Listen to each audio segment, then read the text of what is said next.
السلام عليكم. النهاردة هنعمل الراعي الرسمي لبرد الشتاء، الحمص الشام أو الحلبسة بتاعة العربيات. أسهل وأسرع طريقة، مش هتكلفك حاجة غير الحمص، وهنعمل كمية حلوة قوي من ربع كيلو حمص بس. كملي معايا الفيديو هتستفادي منه. أنا نور خالد ودي قناتي، أتمنى يعجبكم الفيديو، وياريت ما تنسوش اللايك والكومنت والاشتراك. ويلا بينا نبتدي. احنا طبعا هننقع الحمص قبلها بليلة، مش اقل من 6 ساعات هننقعه في مية، وكل شوية هنغير المية.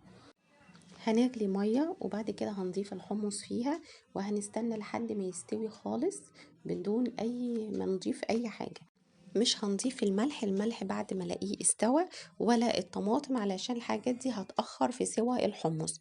بعد كده انا هشوفه بايدي زي ما شفته كده. اول ما نلاقيه كده السوى اللي احنا حابين ناكل بيه الحمص، هنضيف الملح وهنضيف. انا جبت 5 6 فصوص توم حلوين. لو انت حابه التوم اكتر من كده ضيفي، مفيش مشكله. انا بحبه بالثوم يكون معقول.